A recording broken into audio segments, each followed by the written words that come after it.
നമസ്കാരം. കൊമേഴ്സ് ഫ്രണ്ടിൻ്റെ പുതിയ വീഡിയോയിലേക്ക് എല്ലാവർക്കും സ്വാഗതം. ഞാൻ പാർവതി മിത്രലാൽ. ഇന്ന് നമ്മൾ ഷെയർ ചെയ്യാൻ പോകുന്ന വീഡിയോ ഇൻഷുറൻസ് ക്ലെയിമിനെ പറ്റിയാണ്. ബിസിനസ് എൻ്റർപ്രൈസസ് അവർക്ക് ഫയർ മൂലമുണ്ടാകുന്ന നഷ്ടങ്ങൾ മറികടക്കാൻ വേണ്ടി എടുക്കുന്ന ഇൻഷുറൻസ് ആണ് ഫയർ ഇൻഷുറൻസ്. അപ്പോൾ ഫയർ ഇൻഷുറൻസ് ക്ലെയിമിനെ പറ്റിയിട്ടാണ് ഇന്നത്തെ വീഡിയോയിൽ നമ്മൾ ഡിസ്കസ് ചെയ്യുന്നത്.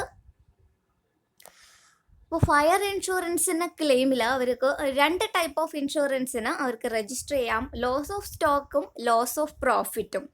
ഇപ്പോൾ ഫയർ ഉണ്ടായിട്ടുണ്ടെങ്കിൽ അവർക്ക് രണ്ട് ടൈപ്പ് നഷ്ടങ്ങൾ ഉണ്ടാവും അല്ലേ. ഉണ്ടായിട്ട് ഫസ്റ്റ് അവരുടെ സ്റ്റോക്കുകളെല്ലാം ചിലപ്പോൾ നഷ്ടപ്പെട്ടു പോവാം, അല്ലെങ്കിൽ അവർ കുറച്ച് നാളത്തേക്ക് താൽക്കാലികമായിട്ടാണെങ്കിലും ബിസിനസ് നിർത്തി വയ്ക്കേണ്ടി വരും. ബിസിനസ് നിർത്തി വയ്ക്കുന്ന സമയത്ത് അവർക്ക് ചിലപ്പോൾ പെർമനൻറ്റ് എംപ്ലോയീസിന് സാലറി കൊടുക്കേണ്ടി വരും, റെൻറ്റ് കൊടുക്കേണ്ടി വരും. സാധാരണ ഏൺ ചെയ്യുന്ന പ്രോഫിറ്റ് അവർക്ക് ഏൺ ചെയ്യാൻ പറ്റുകയില്ല. അങ്ങനെ ഉണ്ടാവുന്ന ലോസിൽ നിന്ന് റിക്കവർ ചെയ്യാൻ വേണ്ടിയിട്ട് അവർ എടുക്കുന്ന പോളിസിയാണ് loss of profit or consequential loss policy. അപ്പോൾ ഇൻഷുറൻസ് ക്ലെയിമിൽ ലോസ് ഓഫ് സ്റ്റോക്കും ലോസ് ഓഫ് പ്രോഫിറ്റും ആണ് നമ്മൾ ഡിസ്കസ് ചെയ്യുന്നത്. ഫസ്റ്റ് ലോസ് ഓഫ് സ്റ്റോക്ക് എന്താണെന്ന് നോക്കാം. A prudent businessman preferred to take out an insurance policy to cover the risk of loss due to fire. In the happening of an event, the businessman gets compensation equal to the amount of loss sustained. അപ്പോൾ ബിസിനസ്സിന് fire മൂലം ഉണ്ടാകുന്ന നഷ്ടങ്ങളിൽ നിന്ന് recover ചെയ്യാൻ വേണ്ടി, അല്ലെങ്കിൽ ആ നഷ്ടം കവർ ചെയ്യാൻ വേണ്ടിയിട്ട് അവർ എടുക്കുന്ന പോളിസിയാണ് ഫയർ ഇൻഷുറൻസ് പോളിസി. അപ്പോൾ ഈ ഫയർ ഇൻഷുറൻസ് പോളിസിയിൽ എത്ര നഷ്ടമാണോ അവർക്ക് ഉണ്ടായത് ആ നഷ്ടത്തിന് ഈക്വലായ കോമ്പൻസേഷനാണ് അവർക്ക് കിട്ടേണ്ടത്. അപ്പോൾ ഇൻഷുറൻസ് കമ്പനിക്ക് എന്ത് ഇൻഫോർമേഷൻ വേണം? എത്ര നഷ്ടം ഉണ്ടായി എന്നുള്ളതിൻ്റെ കറക്റ്റായിട്ടുള്ള ഇൻഫർമേഷൻ ഇൻഷുറൻസ് കമ്പനിക്ക് കിട്ടിയാലേ അവർ നഷ്ടപരിഹാരം കൊടുക്കുകയുള്ളൂ. അതുകൊണ്ട് കമ്പനികൾ അവർക്ക് എത്ര സ്റ്റോക്കാണോ ഉണ്ടായിരുന്നത് ആ സ്റ്റോക്ക് എത്രയുണ്ട് എന്നുള്ളതിൻ്റെ കറക്റ്റ് ഇൻഫോർമേഷൻ ഇൻഷുറൻസ് കമ്പനിക്ക് അവർ പ്രൊവൈഡ് ചെയ്യണം. അപ്പോൾ അതിൻ്റെ സ്റ്റെപ്പാണ് നെക്സ്റ്റ് പറയുന്നത്. ഇവർക്ക് ക്ലെയിം കിട്ടണമെങ്കിൽ ഏതൊക്കെ സ്റ്റെപ്പ് ഉണ്ട് ആ സ്റ്റെപ്പാണ് നെക്സ്റ്റ് പറയുന്നത്. അതിൽ ഫസ്റ്റ് സ്റ്റെപ്പ് പറയുന്നത് calculation of stock on the date of fire. Fire നടന്നത് എന്നാണോ ആ ഡേറ്റ് വരെ കമ്പനിയിൽ എത്ര സ്റ്റോക്ക് ഉണ്ട് എന്നതിൻ്റെ കാൽക്കുലേഷനാണ്. അതിൽ if stock records are not destroyed by fire it can be easily find out. അപ്പോൾ സ്റ്റോക്ക് റെക്കോർഡ്സ് ഒന്നും നഷ്ടപ്പെട്ടു പോയിട്ടില്ലെങ്കിൽ അവർക്ക് സ്റ്റോക്ക് റെക്കോർഡ് നോക്കി കറക്റ്റായിട്ട് ഐഡൻറ്റിഫൈ ചെയ്യാം എത്ര സ്റ്റോക്ക് ഉണ്ടെന്നുള്ളത്. പക്ഷേ if the stock records are destroyed by fire, stock records നഷ്ടപ്പെട്ടു പോയിട്ടുണ്ടെങ്കിൽ അതോടൊപ്പം തന്നെ കത്തിപ്പോയിട്ടുണ്ടെങ്കിൽ അവരെങ്ങനെയാണ് സ്റ്റോക്ക് ഐഡൻറ്റിഫൈ ചെയ്യാമെന്നാണ് നെക്സ്റ്റ് പറയുന്നത്. അതിന് രണ്ട് മെത്തേഡ് ഉണ്ട്. ഫസ്റ്റ് മെത്തേഡ് പറയുന്നത് gross profit ratio is available. അവർക്ക് പ്രീവിയസ് ഇയറിലെ ഗ്രോസ് പ്രോഫിറ്റ് റേഷ്യോ ഒക്കെ അവൈലബിൾ ആണെങ്കിൽ ആ ഗ്രോസ് പ്രോഫിറ്റ് റേഷ്യോ വെച്ചിട്ട് അവർക്ക് എന്ത് ചെയ്യാം? മെമ്മോറാണ്ടം ട്രേഡിംഗ് അക്കൗണ്ട് പ്രിപ്പയർ ചെയ്യാം. അപ്പോൾ ഈ ഗ്രോസ് പ്രോഫിറ്റ് വെച്ചിട്ട് അവർക്ക് മെമ്മോറാണ്ടം ട്രേഡിംഗ് അക്കൗണ്ട് പ്രിപ്പയർ ചെയ്യാം. അപ്പോൾ ഗ്രോസ് പ്രോഫിറ്റിൻ്റെ എമൗണ്ട് കിട്ടിയാൽ ബാലൻസിങ് ഫിഗർ ആയിട്ട് വരുന്നതായിരിക്കും സ്റ്റോക്ക്. മെമ്മോറാണ്ടം ട്രേഡിംഗ് അക്കൗണ്ട് എങ്ങനെയാണ് പ്രിപ്പയർ ചെയ്യാന്നുള്ളത് നമ്മൾ നെക്സ്റ്റ് പറയും. അപ്പോൾ ഫസ്റ്റ് മെത്തേഡ് ഗ്രോസ് പ്രോഫിറ്റ് എന്തെങ്കിലും പറ്റിയിട്ടുള്ള ഇൻഫോർമേഷൻ അവൈലബിൾ ആണെങ്കിൽ, ഗ്രോസ് പ്രോഫിറ്റ് റേഷ്യോയോ അല്ലെങ്കിൽ പ്രീവിയസ് ഇയറിലെ ഗ്രോസ് പ്രോഫിറ്റും സെയിൽസും അവൈലബിൾ ആണെങ്കിൽ നമുക്ക് ഗ്രോസ് പ്രോഫിറ്റ് റേഷ്യോ കാൽക്കുലേറ്റ് ചെയ്യാം. അങ്ങനെ എന്തെങ്കിലും ഇൻഫോർമേഷൻ അവൈലബിൾ ആണെങ്കിൽ നമ്മൾ എന്ത് ചെയ്താൽ മതി? മെമ്മോറാണ്ടം ട്രേഡിംഗ് അക്കൗണ്ട് പ്രിപ്പയർ ചെയ്താൽ മതി. അപ്പോൾ മെമ്മോറാണ്ടം ട്രേഡിംഗ് അക്കൗണ്ടിൽ ഗ്രോസ് പ്രോഫിറ്റിൻ്റെ ബാലൻസ് നമുക്കറിയാം. അപ്പോൾ ബാലൻസിങ് ഫിഗർ ആയിട്ട് വരുന്നതായിരിക്കും stock at the date of fire. ഇനി സെക്കൻഡ് മെത്തേഡ് പറയുന്നത് gross profit ratio is not available. Previous ഇയറിലെ ഗ്രോസ് പ്രോഫിറ്റ് റേഷ്യോ ഒന്നും അവൈലബിൾ അല്ലെങ്കിൽ നമ്മൾ എന്ത് ചെയ്യണം? Previous year trading account to find gross profit. Gross profit ratio നമുക്ക് കിട്ടണം. അപ്പോൾ ഗ്രോസ് പ്രോഫിറ്റ് റേഷ്യോ കിട്ടണമെങ്കിൽ എന്ത് വേണം? ഗ്രോസ് പ്രോഫിറ്റിൻ്റെ ഇൻഫർമേഷൻ വേണം. അപ്പോൾ നമ്മൾ കഴിഞ്ഞ വർഷത്തെ പ്രീവിയസ് ഇയറിലെ ട്രേഡിംഗ് അക്കൗണ്ട് പ്രിപ്പയർ ചെയ്യണം. ട്രേഡിംഗ് അക്കൗണ്ട് പ്രിപ്പയർ ചെയ്താൽ നമുക്ക് ഗ്രോസ് പ്രോഫിറ്റ് അവൈലബിൾ ആവും. ഗ്രോസ് പ്രോഫിറ്റ് കിട്ടിയാൽ നമുക്ക് ഗ്രോസ് പ്രോഫിറ്റ് റേഷ്യോ കാൽക്കുലേറ്റ് ചെയ്യാം. ഇക്വേഷൻ എന്താണ്? Gross profit divided by net sales into 100. Gross profit ratio കിട്ടിയാൽ നമ്മൾ നേരത്തെ പറഞ്ഞ പോലെ മെമ്മോറാണ്ടം ട്രേഡിംഗ് അക്കൗണ്ട് പ്രിപ്പയർ ചെയ്യാം. അപ്പോൾ first step calculation of stock on the date of fire ആണ്. അതിൽ റെക്കോർഡ്സ് നമ്മുടെ കയ്യിലുണ്ടെങ്കിൽ റെക്കോർഡ്സ് നോക്കിയിട്ട് കണ്ടുപിടിക്കാം. റെക്കോർഡ്സ് ഇല്ലെങ്കിൽ രണ്ട് മെത്തേഡാണുള്ളത്. ഗ്രോസ് പ്രോഫിറ്റ് റേഷ്യോ അവൈലബിൾ ആണെങ്കിൽ അത് യൂസ് ചെയ്തിട്ട് മെമ്മോറാണ്ടം ട്രേഡിംഗ് അക്കൗണ്ട് പ്രിപ്പയർ ചെയ്യാം. ഗ്രോസ് പ്രോഫിറ്റ് റേഷ്യോ അവൈലബിൾ അല്ലെങ്കിൽ പ്രീവിയസ് ഇയറിലെ ട്രേഡിംഗ് അക്കൗണ്ട് പ്രിപ്പയർ ചെയ്തിട്ട് ഗ്രോസ് പ്രോഫിറ്റ് നമ്മൾ കണ്ടുപിടിക്കും. എന്നിട്ട് ഗ്രോസ് പ്രോഫിറ്റ് റേഷ്യോയും കണ്ടുപിടിക്കും. അത് യൂസ് ചെയ്തിട്ട് നമ്മൾ മെമ്മോറാണ്ടം ട്രേഡിംഗ് അക്കൗണ്ട് പ്രിപ്പയർ ചെയ്യുകയാണ് ചെയ്യുന്നത്.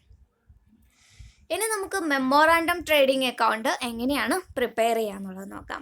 Memorandum trading account from the beginning of the year till the fire accident. അപ്പോൾ മെമ്മോറാണ്ടം ട്രേഡിംഗ് അക്കൗണ്ട് പ്രിപ്പയർ ചെയ്യുന്നത് ആ ഇയറിൻ്റെ ബിഗിനിങ് തൊട്ട് എന്നാണോ ഫയർ ആക്സിഡൻറ്റ് ഉണ്ടായത് ആ ഡേറ്റ് വരെയാണ് നമ്മൾ മെമ്മോറാണ്ടം ട്രേഡിംഗ് അക്കൗണ്ട് പ്രിപ്പയർ ചെയ്യുന്നത്. ഇപ്പോൾ ഫയർ ഉണ്ടായത് 30th ജൂലൈയിലാണെങ്കിൽ നമ്മൾ 30th ജൂലൈ വരെയുള്ള മെമ്മോറാണ്ടം ട്രേഡിംഗ് അക്കൗണ്ടാണ് പ്രിപ്പയർ ചെയ്യുക. ഇപ്പോൾ മെമ്മോറാണ്ടം ട്രേഡിംഗ് അക്കൗണ്ടിൻ്റെ ഫോർമാറ്റ് എന്താണെന്ന് നോക്കാം. നമ്മൾ സാധാരണ ട്രേഡിംഗ് അക്കൗണ്ട് പ്രിപ്പയർ ചെയ്യുന്ന പോലെ തന്നെയാണ്. അധികം വ്യത്യാസമൊന്നുമില്ല. പെർട്ടിക്കുലേഴ്സ് ഡെബിറ്റ് സൈഡിൽ ഓപ്പണിംഗ് സ്റ്റോക്ക്, അതിൻ്റെ കൂടെ പർച്ചേസസിൽ അൺറെക്കോർഡഡ് പർച്ചേസ് ഉണ്ടെങ്കിൽ ആഡ് ചെയ്യണം, റിട്ടേൺസ് ഉണ്ടെങ്കിൽ ലെസ് ചെയ്യണം, ഡ്രോയിങ്സോ ഫ്രീ സാമ്പിൾസ് ആയിട്ട് ഗുഡ്സ് എന്തെങ്കിലും ഡിസ്ട്രിബ്യൂട്ട് ചെയ്തിട്ടുണ്ടെങ്കിൽ അതും ലെസ് ചെയ്യണം. മാനുഫാക്ചറിങ് എക്സ്പെൻസസും ഗ്രോസ് പ്രോഫിറ്റും. ഇവിടെ ഗ്രോസ് പ്രോഫിറ്റ് അല്ല ബാലൻസിങ് ഫിഗർ, നമ്മൾ ഗ്രോസ് പ്രോഫിറ്റ് കണ്ടുപിടിച്ച ആ ഗ്രോസ് പ്രോഫിറ്റ് അതാണ് നമ്മളിവിടെ എഴുതുന്നത്. ഗ്രോസ് പ്രോഫിറ്റ് റേഷ്യോ വെച്ചിട്ട് നമുക്ക് ഗ്രോസ് പ്രോഫിറ്റ് ഇവിടെ കാൽക്കുലേറ്റ് ചെയ്യാം. ആ ഗ്രോസ് പ്രോഫിറ്റാണ് ഇവിടെ വരുന്നത്. നെക്സ്റ്റ് ക്രെഡിറ്റ് സൈഡിൽ sales less returns add unrecorded sales. Unrecorded sales ഉണ്ടെങ്കിൽ ആഡ് ചെയ്യാം, സെയിൽസ് റിട്ടേൺസ് ഉണ്ടെങ്കിൽ ലെസ് ചെയ്യാം. എമൗണ്ട് ഔട്ടർ കോളത്തിലേക്ക് എഴുതാം.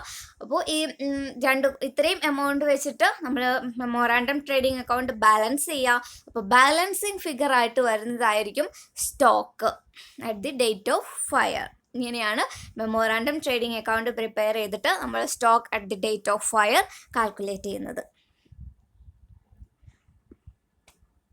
ഇനി നെക്സ്റ്റ് സ്റ്റെപ്പാണ് calculate the stock lost by fire. First stock എത്രയുണ്ട്, ഫയറിൻ്റെ ഡേറ്റിൽ സ്റ്റോക്ക് എത്രയുണ്ട് എന്നുള്ളത് നമ്മൾ കാൽക്കുലേറ്റ് ചെയ്തു. നെക്സ്റ്റ് സ്റ്റെപ്പാണ് സ്റ്റോക്ക് ലോസ്റ്റ് ബൈ ഫയർ. എത്ര സ്റ്റോക്ക് ഉണ്ടെങ്കിൽ മുഴുവൻ സ്റ്റോക്കും ചിലപ്പോൾ ഡിസ്ട്രോയ് ആയി പോയിട്ടുണ്ടാവില്ല. അപ്പോൾ നഷ്ടപ്പെട്ട് പോയ സ്റ്റോക്ക് എത്രയുണ്ട് എന്നുള്ളത് കറക്റ്റ് കാൽക്കുലേറ്റ് ചെയ്യാനാണ്. അപ്പോൾ സ്റ്റെപ്പ് എന്താണെന്ന് നോക്കാം. Stock at the date of fire നമ്മൾ മെമ്മോറാണ്ടം ട്രേഡിംഗ് അക്കൗണ്ട് യൂസ് ചെയ്തിട്ട് stock at the date of fire calculate ചെയ്തിട്ടുണ്ട്. ആ എമൗണ്ടിൽ നിന്നും ലെസ് സാൽവേജ് നമ്മൾ ലെസ് ചെയ്തിട്ടുണ്ടെങ്കിൽ സ്റ്റോക്ക് ലോസ്റ്റ് ബൈ ഫയർ കിട്ടിയിട്ടുണ്ടാവും. അപ്പോൾ സാൽവേജ് എന്ന് വെച്ചാൽ എന്താ, എല്ലാ സ്റ്റോക്കും ചിലപ്പോൾ നഷ്ടപ്പെട്ടു പോയിട്ടുണ്ടാവില്ല. ചിലത് നമുക്ക് എന്ത് ചെയ്യാൻ പറ്റും, അത് സെയിൽ ചെയ്തിട്ടുണ്ടെങ്കിൽ നമുക്ക് ചിലപ്പോൾ അതിൻ്റെ ഇപ്പോൾ അവശിഷ്ടങ്ങളായാലും അത് സെയിൽ ചെയ്തിട്ടുണ്ടെങ്കിൽ കുറച്ച് വാല്യൂ കിട്ടും. ആ വാല്യൂവിനെയാണ് സാൽവേജ് വാല്യൂ എന്ന് പറയുന്നത്. അപ്പോൾ സ്റ്റോക്ക് ലോസ്റ്റ് ബൈ ഫയർ ആണ് നെക്സ്റ്റ് സ്റ്റെപ്പ്. അത് കാൽക്കുലേറ്റ് ചെയ്യാൻ stock at the date of ഫയറിൽ നിന്ന് സാൽവേജ് ലെസ് ചെയ്താൽ മതി. Next step calculation of amount of claim ആണ്. ക്ലെയിമിൻ്റെ എമൗണ്ട് കാൽക്കുലേറ്റ് ചെയ്യുക. അതിനും രണ്ട് മെത്തേഡ് ഉണ്ട്, വിത്തൗട്ട് ആവറേജ് ക്ലോസും വിത്ത് ആവറേജ് ക്ലോസും. ഇപ്പോൾ ആവറേജ് ക്ലോസ് എന്ന് പറയുന്നത് ഇൻഷുറൻസ് പോളിസിയിലുള്ള ഒരു ക്ലോസ് ആണ്. അതിൽ പറയുന്നത് അസറ്റ്സിൻ്റെ വാല്യൂവിനേക്കാൾ കുറഞ്ഞ എമൗണ്ടിനാണ് നമ്മൾ ആ അസറ്റ് ഇൻഷുർ ചെയ്തിരിക്കുന്നതെങ്കിൽ, ഇപ്പോൾ 1 crore ഉള്ള ഒരു അസറ്റാണ് അത് നമ്മൾ ഇൻഷുർ ചെയ്തിരിക്കുന്നത് ഇപ്പോൾ 50 lakhനാണെങ്കിൽ അങ്ങനെയുള്ള ഇൻഷുറൻസിനെയാണ് ഈ ആവറേജ് ക്ലോസ് എന്ന് പറയുക. അത് അണ്ടർ ഇൻഷുറൻസ് എന്ന് പറയും നമ്മൾ. അപ്പോൾ അണ്ടർ ഇൻഷുറൻസിന് മാത്രമാണ് ആവറേജ് ക്ലോസ് അപ്ലിക്കബിൾ ആവുന്നത്. അപ്പോൾ വിത്തൗട്ട് ആവറേജ് ക്ലോസ് ആണെങ്കിൽ amount of claim is equal to actual loss. ഇപ്പോൾ വിത്തൗട്ട് ആവറേജ് ക്ലോസ് എന്ന് വെച്ചാൽ എന്താ, അസറ്റിൻ്റെ വാല്യൂ ഫുൾ വാല്യൂവിനുള്ള ഇൻഷുറൻസ് നമ്മൾ എടുത്തിട്ടുണ്ട്. അങ്ങനെയാണെങ്കിൽ എമൗണ്ട് ഓഫ് ക്ലെയിം ആക്ച്വൽ ലോസിന് ഈക്വൽ ആയിരിക്കും. ഇനി വിത്ത് ആവറേജ് ക്ലോസ് ആണെങ്കിൽ, അതായത് അസറ്റിൻ്റെ വാല്യൂവിനേക്കാൾ കുറഞ്ഞ ഒരു പോളിസിയാണ് നമ്മൾ എടുത്തിട്ടുള്ളത്. അങ്ങനെയാണെങ്കിൽ എമൗണ്ട് ഓഫ് ക്ലെയിം കാൽക്കുലേറ്റ് ചെയ്യുന്നത് ഒരു ഇക്വേഷൻ യൂസ് ചെയ്തിട്ടാണ്. Policy amount divided by stock at the date of fire into stock lost by fire. ഇങ്ങനെയാണ് ക്ലെയിം നമ്മൾ കാൽക്കുലേറ്റ് ചെയ്യുന്നത്. അപ്പോൾ ഇത്രയുമാണ് ക്ലെയിം ഓഫ് ലോസ് ഓഫ് സ്റ്റോക്കിൽ വരുന്നത്. അപ്പോൾ എത്ര സ്റ്റെപ്പാണുള്ളത്? ആകെ 3 സ്റ്റെപ്പേ വരുന്നുള്ളൂ. First step stock at the date of fire calculate ചെയ്യുക. Next step stock lost by fire calculate ചെയ്യുക. നെക്സ്റ്റ് ക്ലെയിം കാൽക്കുലേറ്റ് ചെയ്യുക. ഇത്രയേ വരുന്നുള്ളൂ ലോസ് ഓഫ് സ്റ്റോക്കിൽ. Next claim for loss of profit ആണ്. In addition to loss of stock, there will be consequential loss because for some time the business is disorganized or has to be discontinued, and during that period the standing expenses of the business continue.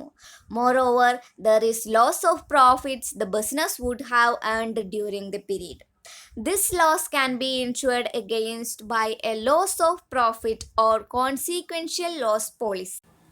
Stock കത്തിപ്പോകുമ്പോൾ ഉണ്ടാകുന്ന നഷ്ടം കൂടാതെ additional ആയിട്ട് അവർക്ക് കുറച്ച് നഷ്ടം കൂടി ഉണ്ടാവും. ചിലപ്പോൾ കുറച്ച് സമയത്തേക്ക് അല്ലെങ്കിൽ കുറച്ച് നാളേക്ക് ഒരു ബിസിനസ് ഡിസ്കണ്ടിന്യൂ ചെയ്യേണ്ടി വരും. അല്ലെങ്കിൽ കണ്ടിന്യൂ ചെയ്യുന്നുണ്ടെങ്കിലും അത് അത്ര ഓർഗനൈസ്ഡ് ആയിരിക്കില്ല. പണ്ടത്തെ പോലെ അവർ ബിസിനസ് കണ്ടിന്യൂ ചെയ്യാൻ പറ്റുന്നുണ്ടാവില്ല. പക്ഷേ ആ സമയത്തും അവരുടെ സ്റ്റാൻഡിങ് ചാർജസ് കണ്ടിന്യൂ ചെയ്യുന്നുണ്ടാവും. എന്താണ് സ്റ്റാൻഡിങ് ചാർജസ്? ഈ ബിസിനസ് ഡിസ്കണ്ടിന്യൂ ചെയ്താലും അവർക്ക് ഇൻകർ ചെയ്യുന്ന ചാർജസ് ഉണ്ടാവും. ഇപ്പോൾ റെൻറ്റ് കൊടുക്കണം, അല്ലെങ്കിൽ പെർമനന്റ് എംപ്ലോയീസിന് സാലറി കൊടുക്കണം.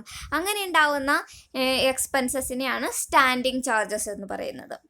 ഇതുമാത്രമല്ല, ബിസിനസ് നോർമൽ എത്ര പ്രോഫിറ്റ് ഏൺ ചെയ്തു അത്രയും പ്രോഫിറ്റ് ഒന്നും ഈ ടൈമിൽ അവർക്ക് ഇൻകർ ചെയ്യാൻ പറ്റുന്നുണ്ടാവില്ല. അങ്ങനെ ഉണ്ടാവുന്ന ഈ ലോസിനെ കവർ ചെയ്യാൻ വേണ്ടി അവർ എടുക്കുന്ന പോളിസിയാണ് loss of profit or consequential loss policy.